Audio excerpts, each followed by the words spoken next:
Innal hamdalillah nahmaduhu wa nasta'inuhu wa nastaghfiruh wa na'udzu billahi min shururi anfusina wa min sayyiati a'malina may yahdihillahu fala mudilla lahu wa may yudlilhu fala hadiya lahu. Asyhadu an la ilaha illallah wahdahu la syarika lahu wa asyhadu anna Muhammadan abduhu wa rasuluh. Allahumma shalli wa sallim wa barik ala Muhammadin wa ala alihi wa ashabihi wa man tabi'ahum bi ihsanin ila yaumiddin. Amma ba'da, fa ibadallah usikum wa iyaya bi taqwallah. Faqad qala Allah ta'ala ya ayyuhalladzina amanu taqullaha haqqa tuqatih wa la tamutunna illa wa antum muslimun. Wa qala Rasulullah sallallahu alaihi wasallam ittaqillaha haitsu ma kunta wa atbi'is sayyi'atal hasanata tamhuha wa khaliqin nasa bi khuluqin hasanin. Sadaqallah wa sadaqar rasul karim. Bapak Ibu, saudara-saudari kaum muslimin, gimana kabarnya? Ya, Masya Allah, kita bersyukur nih, kita masih diberi kesehatan, kenikmatan, kumpul bersama keluarga, dan kayaknya kita merasakan kenyamanan hidup. Sementara saudara kita yang ada di Palestina sampai hari ini kayaknya belum mereda. Serangan Israel ini sudah memasuki hari ke-20 ya. Hari ke-20 serangan Israel terhadap saudara kita yang ada di Gaza. Sampai hari Kamis kemarin berarti sudah ada 6.800-an saudara kita yang terbunuh di jalan Allah. 3.800-an diantaranya adalah wanita dan juga anak-anak. Kemudian yang terluka lebih dari 17.000. Ribuan rumah itu sudah luluh lantak dan hancur. Masya Allah. Sementara di sisi lain, Israel itu mencanangkan ada 4 perkara yang ingin ditutup nih dari wilayah Gaza. Yaitu apa? No food, no water, no power, no medicine. Tidak boleh ada makanan, tidak boleh ada air, tidak boleh ada listrik, dan juga tidak ada obat-obatan. Masya Allah, coba. Makanya kalau bisa jangan putus untuk terus doa. Karena doa bisa menjadi kekuatan yang sangat dahsyat. Kita harapkan nanti Allah berikan pertolongan. Bahkan bantuan-bantuan yang masuk ke sana tidak sedikit di antara justru malah dibom sama Israel. Bagi truk-truk yang masuk bawa bantuan justru malah dibom. Nah, dan seterusnya. Tapi jangan putus asa, kita terus peduli. Termasuk hari ini di teras sana ada yang jualan bubur. Beliau targetkan hasil dari jualan itu semuanya untuk infak Palestina. Itu jadi kalau nanti mohon monggo dilarisi jenengan beli bubur, tapi sebenarnya hasilnya untuk saudara kita yang ada di sana. Ini salah satu bukti bahwa kita peduli dengan berbagai cara yang mungkin bisa kita lakukan. Ya, yang kemarin sudah kami sampaikan, ini bukan soal jumlah uluran tangan kita itu berapa, bukan. Tapi kita pengen punya bukti di hadapan Allah bahwa kita sudah peduli kepada saudara yang ada di Palestina. Ya, kita punya hujah di hadapan Allah bahwa kita itu sudah berusaha untuk membantu. Adapun jumlah sekian rupiah atau mungkin sekian juta rupiah itu bukan menjadi ukuran, tapi kita butuh bukti itu. Nah ya, itu salah satunya. Ini syukran wa jazakumullah bagi ibu yang sudah mengupayakannya. Semoga Allah balas dengan balasan yang berlipat di dunia maupun di akhirat nanti, insyaallah. Baik yang menjual maupun yang membelilah, insyaallah nanti sama-sama semuanya itu adalah tujuannya amal. Nanti mungkin pekan-pekan berikutnya, karena ini jangka panjang Ibu, kayaknya kepedulian kita terhadap Palestina itu bukan urusan sehari 2 hari. Kalau bisa ini berkesinambungan, karena ini prosesnya kayaknya akan cukup lama, tidak cuma sepekan 2 pekan ya. Tapi kesusahan yang dihadapi saudara kita di Gaza kayaknya akan cukup panjang, dan kita tidak boleh bosan untuk terus membersamai mereka gitu. Ya baik, Bapak Ibu, dari situ kita syukuri bahwa kita itu masih diberikan kenyamanan. Kita hidup di Banjar ini, Masya Allah ya, masih aman dan bisa mencari rezeki, kumpul dengan keluarga, dikasih badan sehat, nikmat besar. Ayo kita syukuri ya. Salawat serta salam semoga senantiasa tercurah kepada uswah kita, teladan kita Rasulullah Muhammad sallallahu alaihi wasallam beserta keluarganya, sahabatnya dan juga orang-orang yang siqah dalam dinul Islam ila yaumil qiyamah. Ya. Kaum muslimin, hari ini kita masih melanjutkan kaitannya dengan zikrul maut ya. Sebenarnya mungkin kepengen bahas tentang Bani Israel dan seterusnya, tapi nanti ini kita tuntaskan dulu lah supaya terselesaikan ya. Pada pertemuan yang lalu kita telah membahas bagaimana supaya kita bisa husnul khotimah. Nah, hari ini kita akan bahas jane wong husnul khotimah niku tandane kados pundi di antara tandanya. Nah, sebelumnya kami sampaikan kayaknya kita butuh nih mempersiapkan kondisi mati seperti apa yang hendak kita dapatkan. Ini butuh disiapkan sejak hari ini. Loh, emangnya harus disiapkan, wong mati kok enggaknya disiap nak, itu kan? Butuh disiapkan enggak? Butuh siap-siap enggak? Cok bon siap-siap? Nopo siap-siapnya nopo? Tumbas kafan? Pun tumbas kafan? Oke kain kafan, gue ngemben aku mati, gue sabun, nek ngemben aku mati gue ngedusi, oke cantuke, oke anduke, kados niku. Ya, tapi ya boleh siap-siap itu boleh, tapi persiapkan diri dengan amal. Nah, tadi pertanyaannya, emangnya harus kita siapkan kematian itu? Maka kita jawab ya, karena kematian pasti datang. Tidak bisa tidak nih, ya. Kullu nafsin dha'iqatul maut. Bahkan sudah ditetapkan bahwa Qul innal mautalladzi tafiruna minhu fa innahu mulaqikum. Ya, katakan kematian yang kamu senantiasa lari daripadanya, pasti kematian itu suatu saat nanti pasti akan tiba. Wis enggak bisa enggak. Bahkan sudah ditetapkan juga, ya.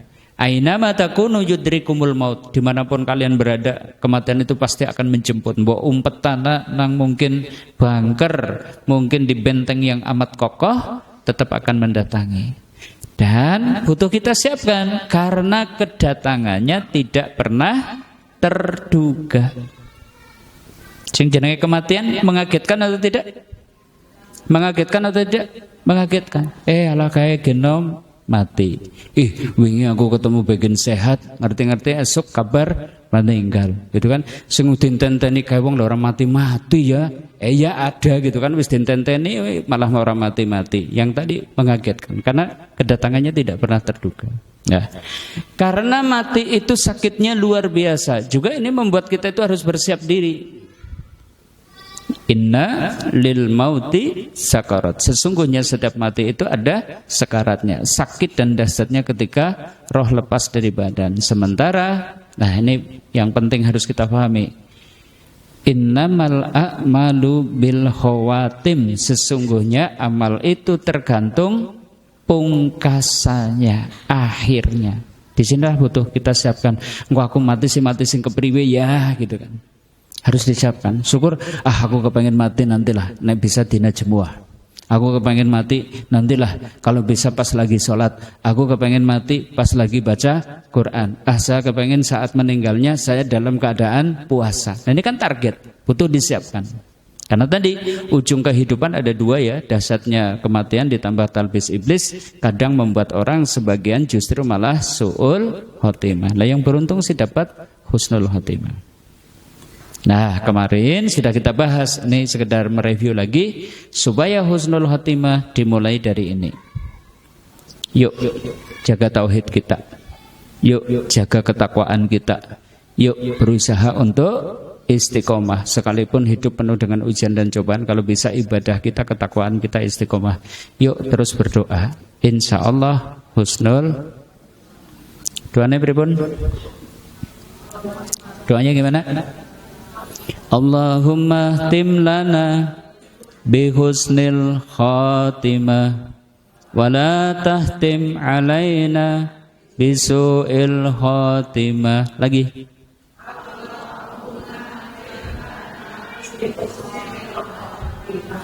Wala tahtim alaina bisu'il khatimah. Sekali lagi.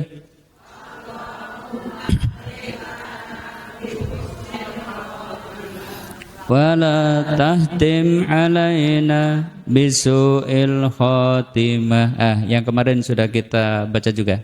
Allahumma ja'al khaira umri akhirahu wa khaira amali khawatimahu wa khaira ayyami yauma liqa'ik. Lagi.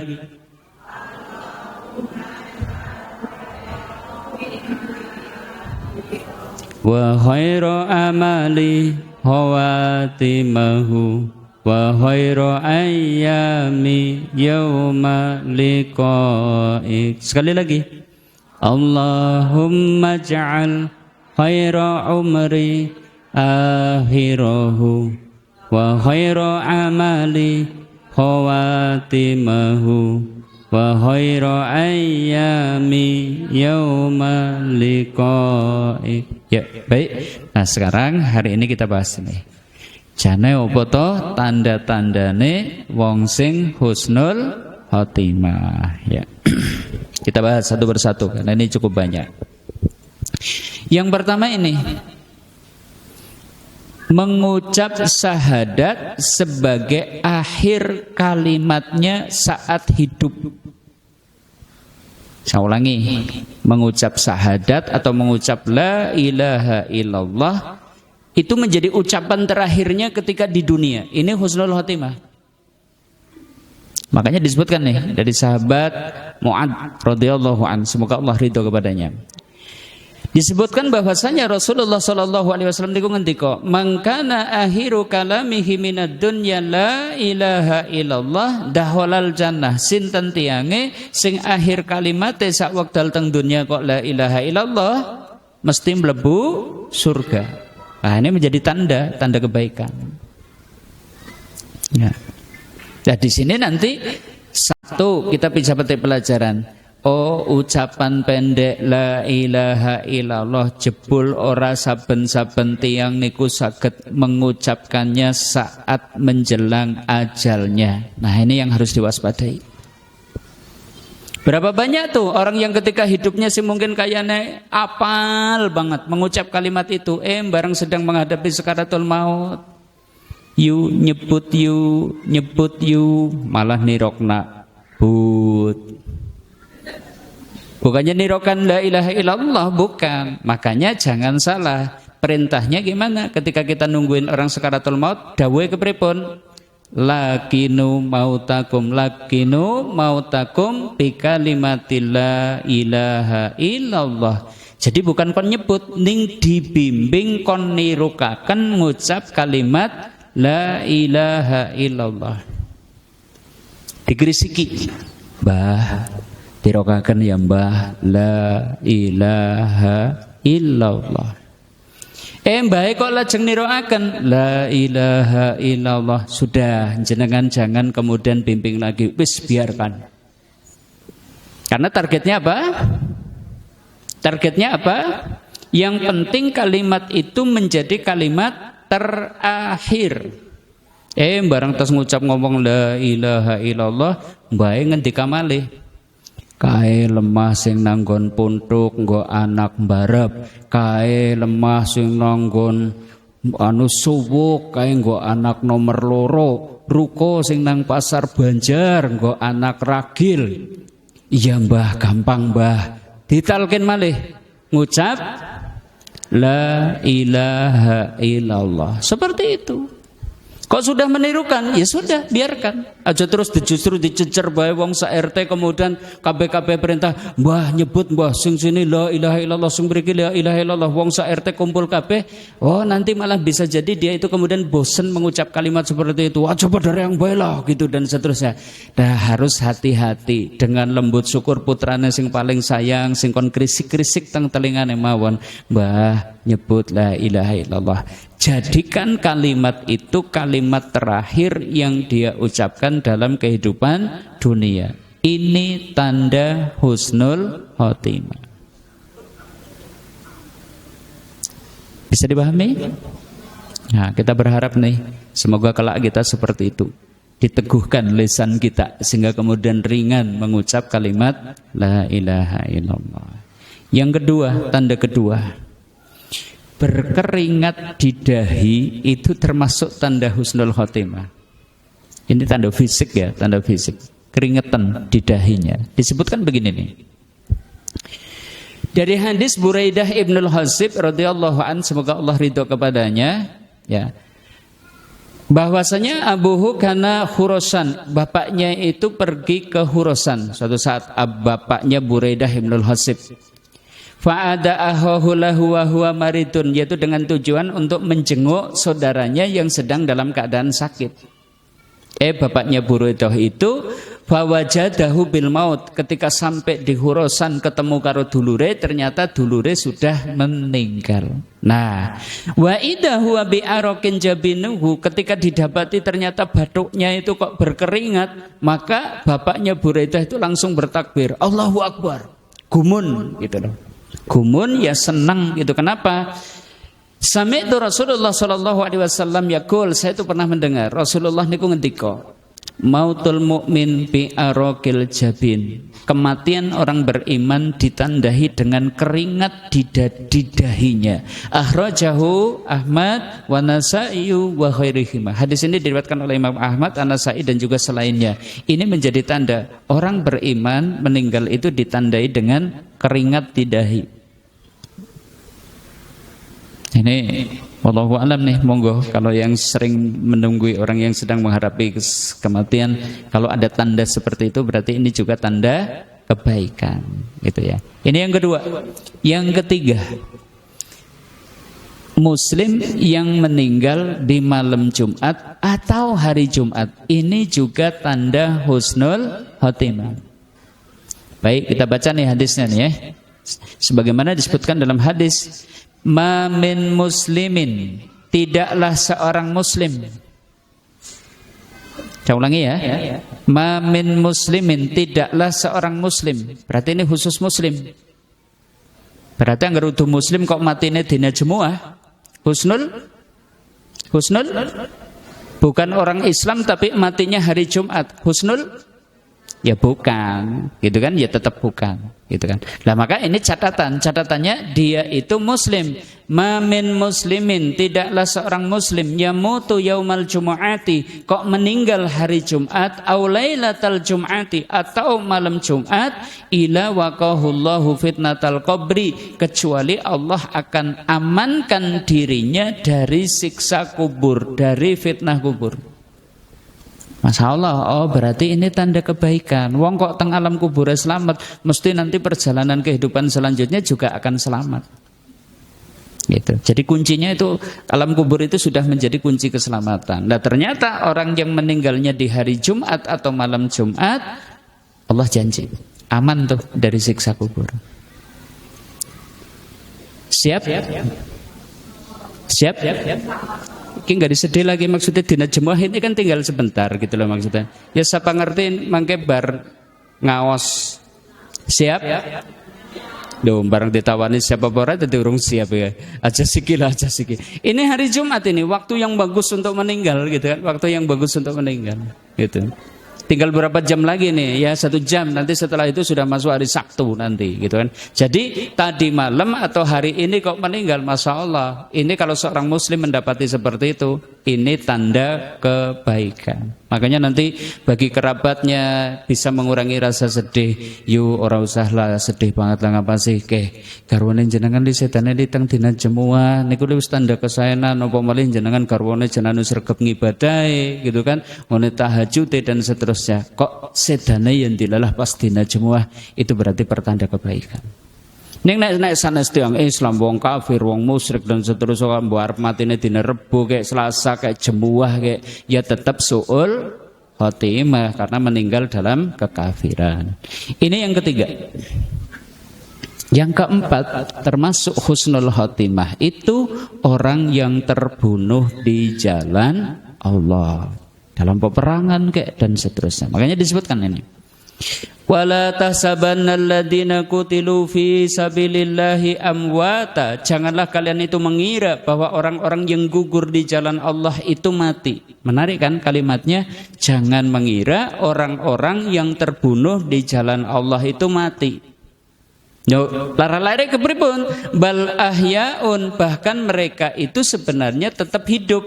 Inda rabbihim yurzakun, di sisi Tuhannya mendapatkan rezeki. Ali Imran 169. Para sahabat ada yang tidak paham dengan ayat ini.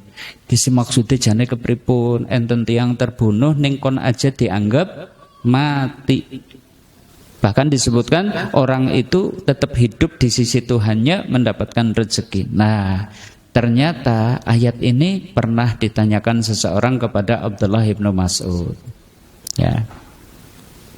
Sehingga kemudian ditanyakan, wahai Ibnu Mas'ud, niki si maksudnya kepripun bahwa orang-orang yang terbunuh di jalan Allah itu tidak mati, bahkan di sisi Tuhannya itu mendapatkan rezeki. Ibnu Mas'ud kemudian menjawab, dulu saya pernah menanyakan itu kepada Nabi SAW, bahwasanya orang yang terbunuh di jalan Allah itu rohnya akan dimasukkan ke dalam perut burung hijau.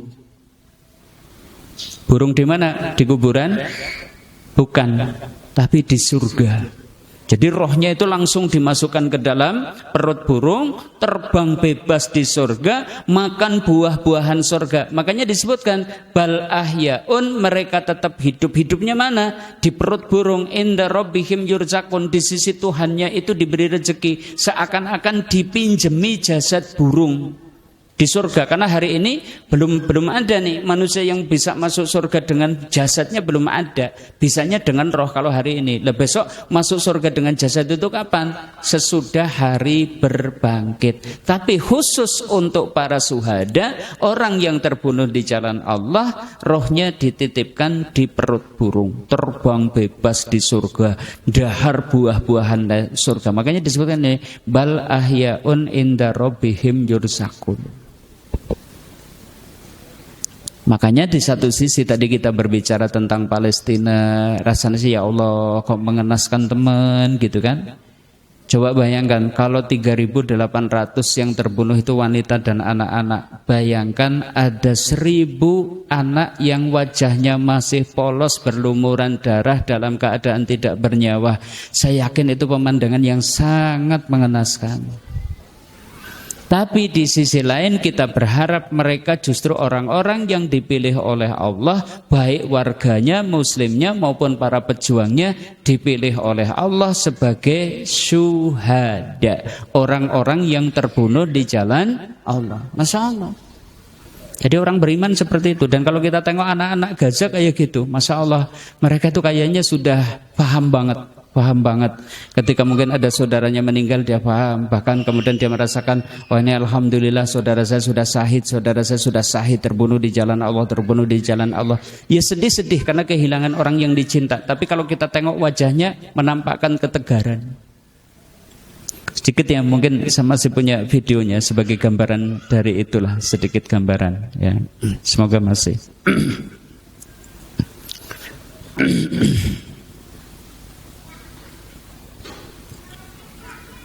Jadi anak-anaknya itu tegar banget menghadapi itu semua ini. Saya contohkan ini dulu.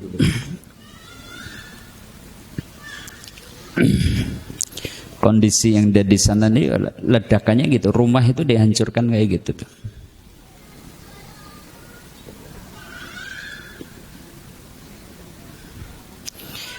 Dan intensitas pengeboman itu justru lebih intens itu di malam hari. Nah, ini di malam hari supaya nggak pada tidur tuh. Lihat. Justru malam-malam. Ya.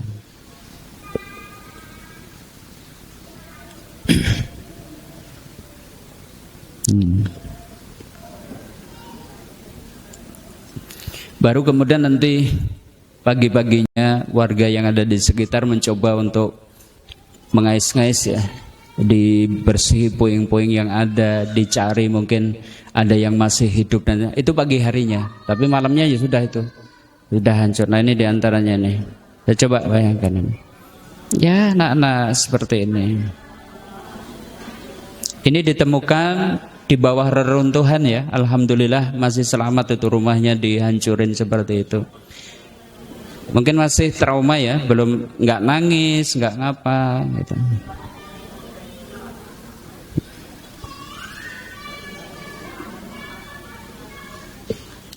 Dan ini tadi hampir lebih dari 3.000 anak-anak yang seperti itu ya.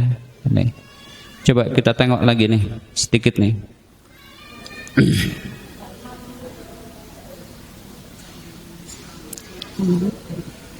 Ada di mana? Sebentar.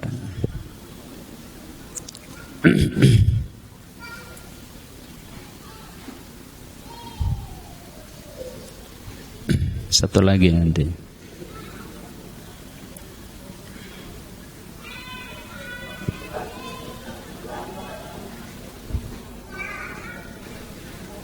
Ya, ini diantaranya ya tadi. Kita lewat ini data agak terlambat. Nah ini contohnya nih. Mereka tuh tegar banget nih. Lihat, rumahnya dihancurkan kayak gitu. Kamu takut nggak? Enggak. Saya hanya takut pada Allah. Lihat wajahnya kayaknya tenang-tenang aja.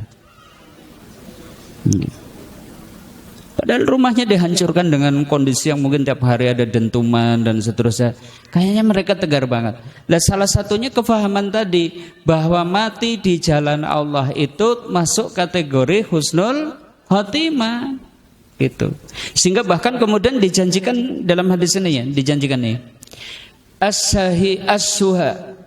As-syahidu indallahi situn hison. Bagi orang yang terbunuh di jalan Allah itu akan mendapatkan 6 perkara. Jadi orang kok mati di jalan Allah itu akan diberi oleh Allah itu 6 perkara.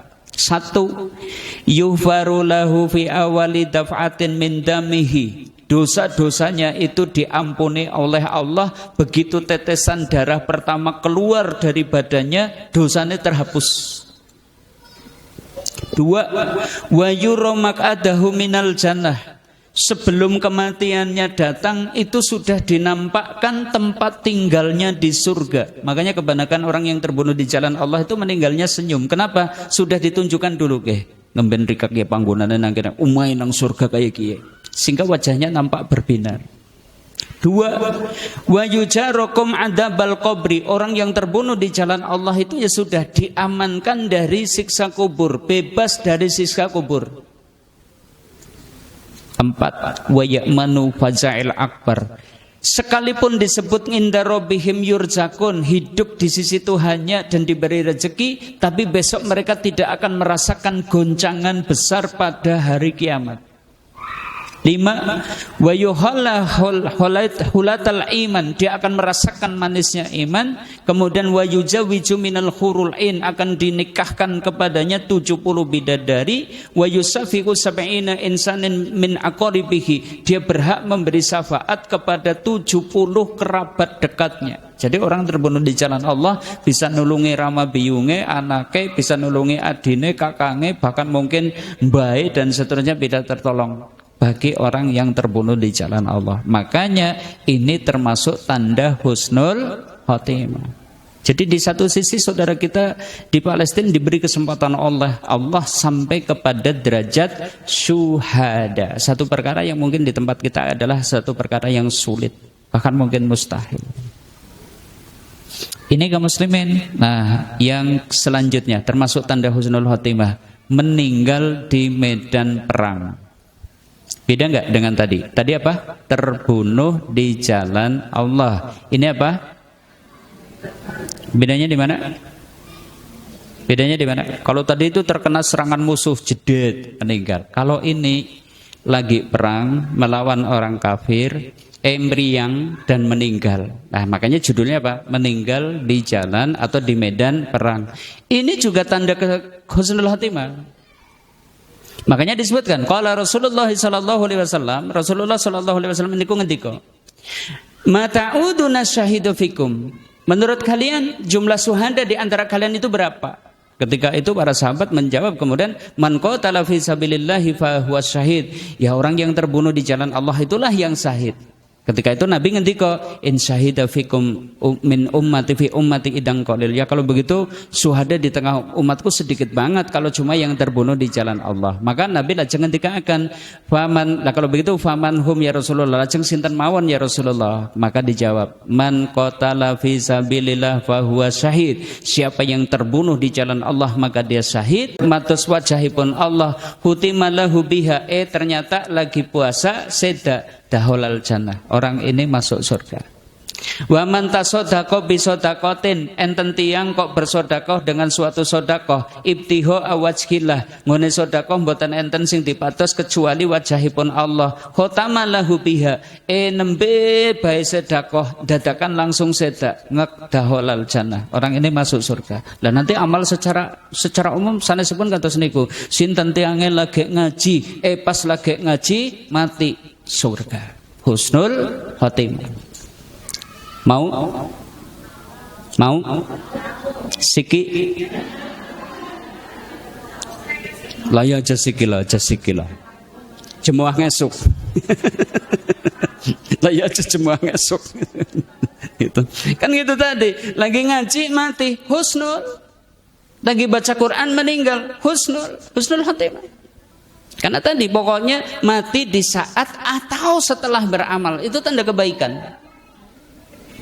Sama sedang ihram haji meninggal husnul. Gitu ya. Apapun amal kebaikan apapun. Termasuk ini menarik lagi nih. Orang yang meninggalnya kok dialem-alem sama orang-orang Islam atau orang beriman, ini juga tanda husnul khotimah. Karena Nabi ngendikakan ya. Man asnaitum bih syai'in man asnaitum, barang siapa di antara kalian itu dipuji kebaikannya, wajabat lahul jannah bi khairin wajabat lahul jannah. Siapa yang engkau sanjung-sanjung akan kebaikannya, maka wajib orang yang disanjung itu surga. Tapi sebaliknya, man asnaitum bisyarrin wajabat lahun nar, wajib baginya itu neraka. Antum syuhada Allahu fil ad, antum syuhada Allahu fil ad, antum syuhada Allahu fil ad. Kalian itu adalah saksi-saksi Allah di muka bumi, kalian itu adalah saksi Allah di muka bumi. Maksudnya kados niki, misal jenengan seduk diumumkan teng masjid, inna lillahi wa inna ilaihi roji'un, sapun kapundhut wangsul bapak misngat etrok-etroke gitu loh, etrok-etroke gitu. Da sing krungu teng pojokan pucang sebelah, ya Allah kae jan wong anu jan apikane pol, kae jan sregep ngibadahi karo tangga ya nyah-nyoh ora tau ngrendengi, disanjung dengan kebaikan. Sing nang pucang pojok sebelah kulon yang ngalem-alem, sing nang sebelah lor yang ngalem-alem, wajabat lahul jannah, orang itu wajib untuk masuk surga. Bisa digawe-gawe napa mboten? Digawe-gawe saged napa mboten?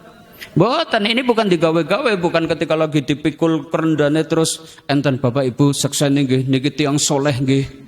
Jenengan arep jawab ora mbok mengko dipleroki karo tanggane, tapi wong asline jan ki wong medhidile pol, takonan beura, kayane ora tau ngambah masjid ning kon dialem jere wong soleh. Dan jenengan anu riko nggih kaya gitu tok.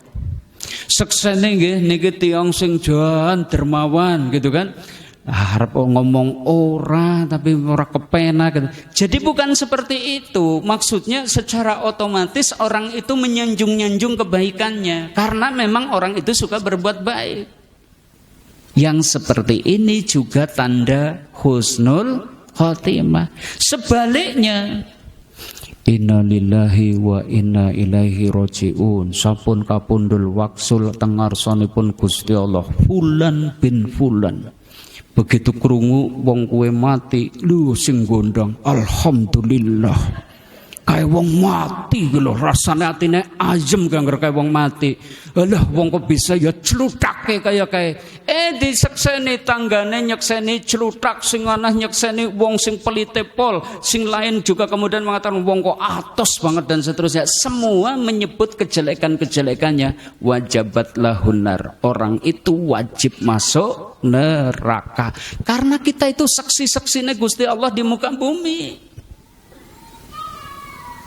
Ning ya ora terus mengko nek kula panjenengan ngamal ketok-ketok na wong men mengko dalem-dalem, bukan, sudah enggak usah kemudian kita itu malah nanti jadi riya. Ya sudah kita beramal, soal menungsa kon nyekseni saene alhamdulillah, mboten sing penting Allah nyekseni kebaikan-kebaikan yang kita lakukan. Itu nah terakhir ada tanda fisik yang merupakan juga tanda husnul khotimah. 1, wajah nampak tersenyum.